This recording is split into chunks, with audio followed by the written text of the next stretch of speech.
আদালত অবমাননার মামলা, শেখ হাসিনাকে 6 মাসের কারাদণ্ড। জানাবো দুদিন পর মামলা, মৃত্যুর কারণ নিয়ে কাটেনি ধোঁয়াশা। 16 জুলাই নিয়ে নাটক করা হয়েছে বলছেন শহীদ আবু সাইদের ভাই।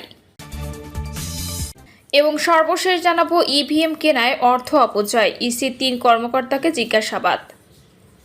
শুনছিলেন সংবাদ শিরোনাম, এবারে বিস্তারিত। আদালত অবমাননার মামলা, শেখ হাসিনাকে 6 মাসের কারাদণ্ড। আদালত অবমাননার মামলায় ছাত্র জনতার গণঅভ্যুত্থানের মুখে পালিয়ে যাওয়া শেখ হাসিনার 6 মাস কারাদণ্ড দিয়েছেন আন্তর্জাতিক অপরাধ ট্রাইব্যুনাল। এছাড়া গাইবান্ধার গোবিন্দগঞ্জের শাকিল আকন্দ বুলবুলকে 2 মাসের কারাদণ্ড দিয়েছে ট্রাইব্যুনাল। বিচারপতি মোহাম্মদ গোলাম মর্তুজা মজুমদারের নেতৃত্বে 3 সদস্যের ট্রাইব্যুনাল এই আদেশ দেন। এর আগে আদালত অবমাননার এই মামলার পূর্ণাঙ্গ শুনানির জন্য ওয়াই মশিউজ্জামানকে অ্যামিকাস কিউরি আন্তর্জাতিক অপরাধ ট্রাইব্যুনাল। একই সঙ্গে এ বিষয়ে পরবর্তী শুনানির জন্য 2 জুলাই দিন ধার্য করা হয়। আইন অনুযায়ী এ ধরনের মামলার কোনো পক্ষের জন্য সরকারি খরচে আইনজীবী নিয়োগের বিধান না থাকলেও ন্যায় বিচারের স্বার্থে শেখ হাসিনার পক্ষে এক আইনজীবী নিয়োগ দেন আদালত।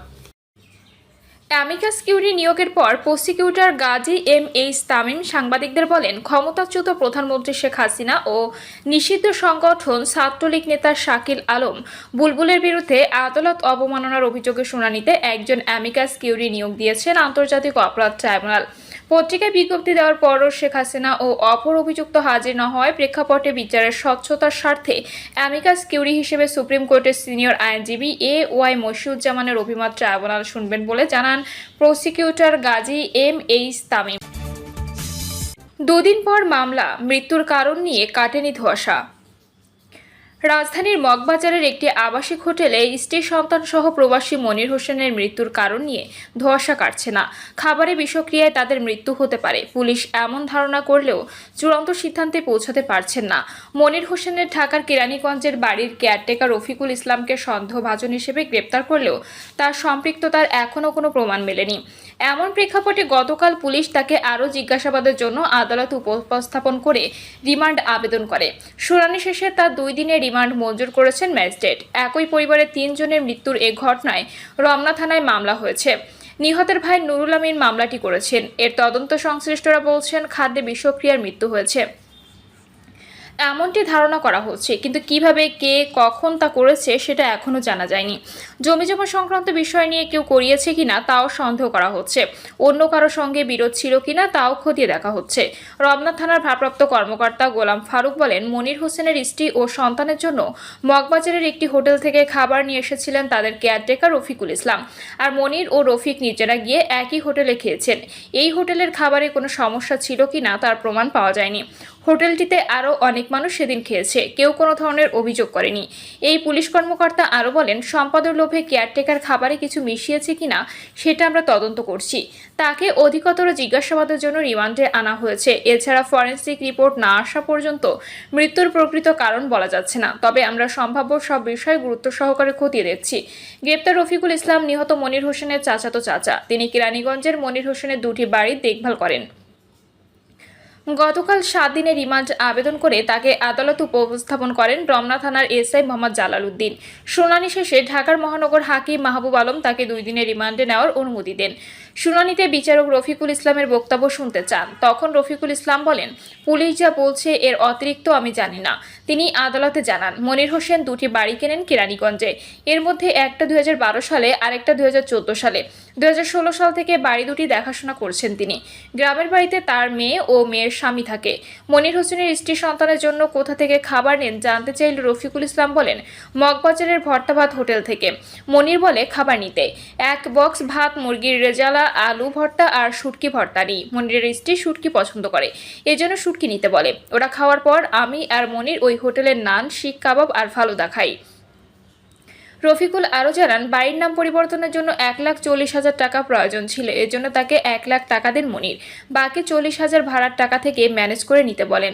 রফিকুল আদালতে দাবি করেন, জায়গা বা সম্পত্তি নিয়ে তাদের ভেতর কোনো দ্বন্দ্ব নেই। শুনানি শেষে তাকে 2 দিনের রিমান্ডে নেওয়ার অনুমতি দেন বিচারক। গতকাল রমনা থানায় জিজ্ঞাসাবাদের এক পর্যায়ে রফিকুলকে গ্রেপ্তার দেখায় পুলিশ। এর আগে মগবাজারের আবাসিক হোটেল সুইট স্লিপ থেকে আদিন হাসপাতালে নেওয়া হলে সৌদি প্রবাসী মনির হোসেন, তার স্ত্রী নাসরিন আক্তার স্বপ্না ও তাদের সন্তান আরাফাতকে মৃত ঘোষণা করেন চিকিৎসকরা। তাদের বাড়ি লক্ষ্মীপুরের রামগঞ্জ উপজেলার ভোলাকোট ইউনিয়নের দেহলা গ্রামে। এ ঘটনায় দুদিন পর গতকাল রমনা থানার মামলা করেন ওই প্রবাসীর ভাই নুরুল আমিন।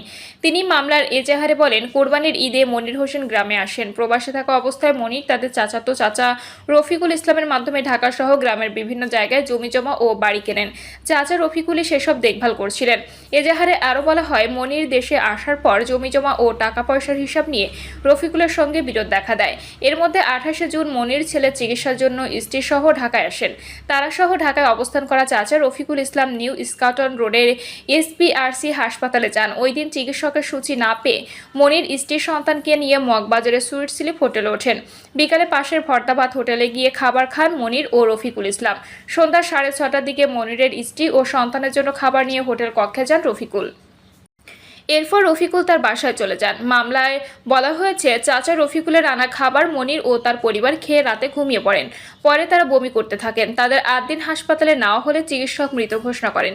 এজাহারে মৃত মনিরের ভাই নুরুল আমিন অভিযোগ করে বলেন, আত্মীয়স্বজনের কাছে শুনে আমার ধারণা হয় যে আমার ভাইয়ের সম্পত্তি আত্মসাৎ করার জন্য অজ্ঞাত ব্যক্তি বা ব্যক্তিরা পরিকল্পনা করে খাবারে বিষ মিশিয়ে অথবা অন্য উপায়ে তাদের হত্যা করেছে। 16 জুলাই নিয়ে নাটক করা হয়েছে, বলছেন শহীদ আবু সাইদের ভাই।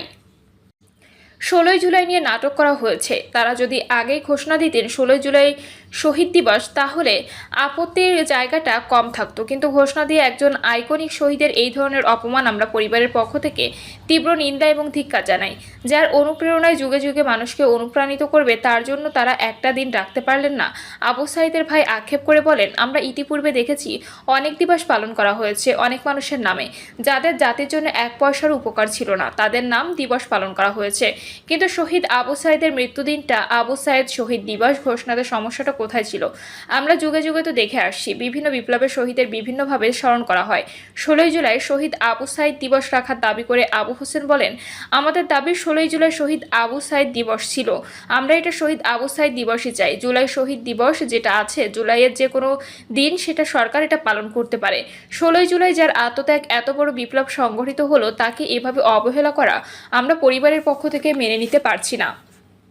আবু হোসেন আরও বলেন, 16 জুলাই যে আবু সাইদের শহীদের মধ্য দিয়ে কোটা সংস্কার একটা গণ অভ্যুত্থানের রূপ নেয়, লোকজন আর ঘরে বসে থাকেনি, রাজপথে ঝাঁপিয়ে পড়েছিল। জীবনের মায়া ত্যাগ করে মানুষের রাজপথে ঝাঁপিয়ে পড়া, এটার যে অনুপ্রেরণা সেটা হচ্ছে আবু সাইদ। 16 জুলাই শহীদ আবু সাইদ দিবস ঘোষণা করা হয়েছিল, পরে সেটা শহীদ জুলাই দিবস করা হলো। তারা জুলাই শহীদ দিবস পালন করার আরও দিন পেতেন। এইরকম একজন বৈপ্লবিক শহীদ, যার আত্মত্যাগ যুগে যুগে মানুষকে অনুপ্রাণিত করবে অন্যায়ের বিরুদ্ধে লড়াই করার জন্য, তার জন্য কি 365 দিন থেকে 16 জুলাই তার স্মরণে নির্ধারণ করা যেত না?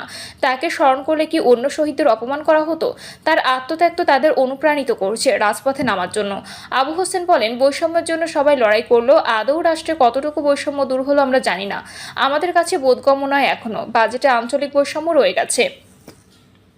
সরকারি উপদেষ্টা পরিষদে শুধু নির্দিষ্ট একটা অঞ্চল থেকে উপদেষ্টা নেওয়া হয়েছে। রংপুর অঞ্চল থেকে আবু সাইদ শহীদ হয়ে গণ অভ্যুত্থানে রূপ নেয়। রংপুর বিভাগ থেকে একজন উপদেষ্টা নেই। এখানে কি কোনো যোগ্য লোক ছিলেন না? শুধু কি দক্ষিণ অঞ্চলের লোক যোগ্য, উত্তর অঞ্চলের লোক যোগ্য নেই? আবু সাইদের ভাই আরও বলেন, জুলাই বিপ্লবে যারা আন্দোলনকারী ছিলেন, যারা নেতৃত্ব দিয়েছেন, তারাই উপদেষ্টা হলেন, কিন্তু শহীদ পরিবার থেকে কোনো প্রতিনিধি নেওয়া হলো না। শহীদ পরিবার 850, তাদের মধ্যে কি কোনো যোগ্য লোক ছিল না? এটা পুরোটাই মনে হচ্ছে যে এখনো বৈষম্য পুরোপুরি দূর হচ্ছে না। আমরা চাই এই দেশ বৈষম্যমুক্ত গড়ে উঠুক। 16 জুলাই বেগম রোকেয়া বিশ্ববিদ্যালয়ের 1 নম্বর গেটের সামনে পুলিশের গুলির সামনে বুক পেতে দিয়ে শহীদ হন ইংরেজি 12 ব্যাচের শিক্ষার্থী আবু সাইদ। এরপর দেশব্যাপী আন্দোলন বেগবান হয়, আন্দোলন গণ অভ্যুত্থানে রূপ নেয়।